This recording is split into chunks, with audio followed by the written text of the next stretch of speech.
આની પુષ્ટિ માટે જેતલપુર પ્રકરણના 5ના વચનામૃતમાં વાત કરી છે. ભગવાનને ભજવા એથી બીજી કોઈ મોટી વાત નથી. આ જ વાત જરા જુદા શબ્દોમાં વ્યાસજીએ કરી છે. વ્યાસજી કોણ હતા એ મારે બહુ નિરૂપણ કરવાની જરૂરિયાત નથી. તમે લગભગ થોડું ઘણું તો જાણતા જ હશો.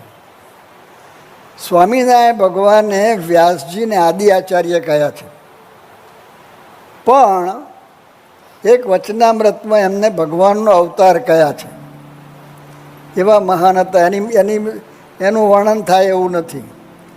એ વ્યાસજીએ આ વાત લખી છે, ભગવાન ભજવાની વાત. તો એમણે લખ્યું કે આલોડ્ય સર્વશાસ્ત્રાણી વિચાર્ય ચ પુનઃ પુનઃ ઇદમ એકમ સુનિષ્પન્નમ ધ્યેયો નારાયણો હરિ. અહીં ધ્યેય કહો, ભગવાનનું ભજન કહો, સ્મરણ કહો, પણ આ છે તો આ બધા મોટા પુરુષોના વચનો એની ઉપરથી આ સમજાય છે.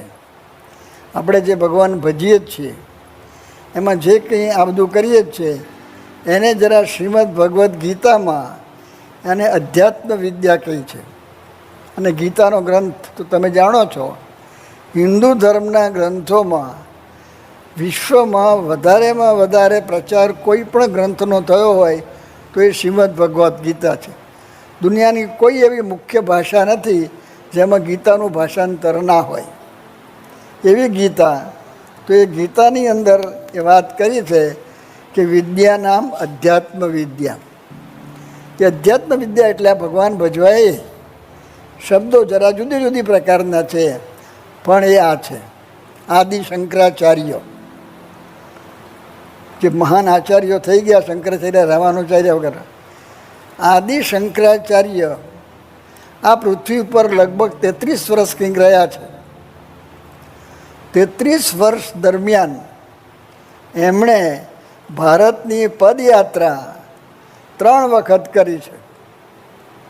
એ જમાનામાં પદયાત્રા કરવાની, પણ પદયાત્રા કદાચ કોઈ કરે, આપણે કલ્પના કરીએ, પણ ભારતના 4 ખૂણામાં 4 ગાદીની સ્થાપના કરી છે.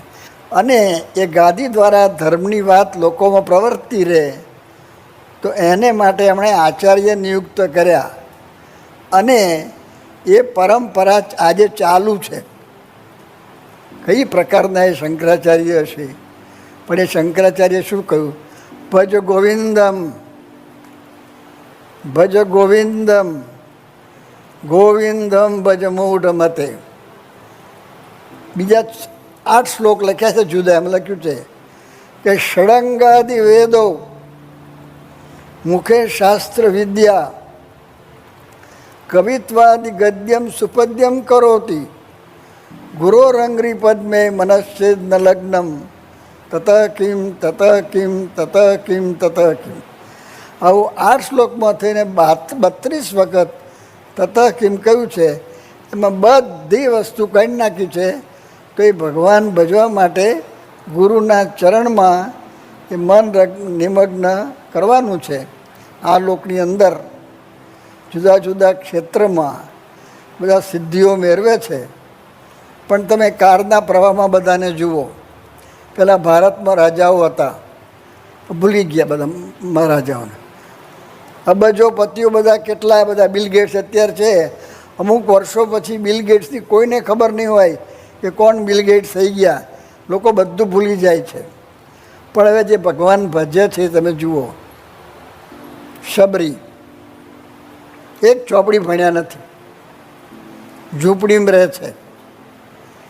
એણે કોઈ પ્રવચન કર્યું નથી, કોઈ લેખ લખ્યો નથી, અને કરોડો માણસ શબરીને જાણે છે. તુલસીદાસ સામાન્ય હતા, પણ એમણે આ રામાયણ લખ્યું. આજે લાખો માણસો તુલસીદાસજી જાણીતા થઈ ગયા. કબીરજીને જાણે છે, એ ભગવાન ભજવાની વાત કરે છે. તુકારામ સાવ સામાન્ય હતા, પણ આજે તમે મહારાષ્ટ્રમાં જાઓ, તુકારામ તુકારામ તુકારામ એ નામ બોલાય છે. નામદેવ એક થઈ ગયા, એ પણ સામાન્ય હતા, પણ એને એ બધા વાર જાણે છે. ગુજરાતમાં નરસિંહ મહેતા, એને બધા તમે જુનાગઢમાં જઈને કોઈને પૂછો કે નરસિંહ મહેતાના સમયમાં તમારા વડવાતાનું નામ બોલો, કે મને ખબર નથી. કે નરસિંહ મહેતાને ઓળખો છો? કે જાણું છું. એનું સ્ટેચ્યુ છે ત્યાં આગળ. આ બધું વિચારને પામવાનું છે, એટલે એ આપણે આ કરવાનું છે. તો આપણને બધાને આવો શરીરે આવો મનુષ્ય દેહ આપ્યો છે, તો એણે કરીને આપણે આ ભગવાનને ભજવાના છે અને આપણે એ માર્ગે ચાલ્યા જ છીએ. હવે કોણ કયા ધોરણમાં છે એ તો દરેકે નક્કી કરવાનું છે. એટલે ભગવાન સામે નજર રાખીને આપણે અત્યારે એક જ વાક્ય હું બોલું છું. તો શ્રી સ્વામિનારાયણ ભગવાન, શ્રી ગુણાયતાન સ્વામી, શ્રી ભગતજી મહારાજ, શ્રી શાસ્ત્રીજી મહારાજ, શ્રી યોગીજી મહારાજ, શ્રી પ્રમુખ સ્વામી મહારાજ અને શ્રી મહંત સ્વામી મહારાજ રાજી થાય એવી રીતે જીવન ઘડવું.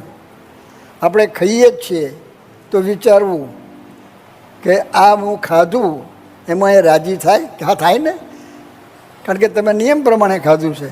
પણ એટલું જ કહ્યું છે, ખાતા ને પીતા, નાતા ને ધોતા, હાલતા ને ચાલતા, બેસતા ને ઉઠતા ભગવાનના સ્વરૂપમાં વૃત્તિ રાખવી. એ એપ્લાય કરીએ છીએ, પ્રયત્ન કર્યો છે. વિચારવાનું દરેકે પોતાની સાધના કરવાની છે.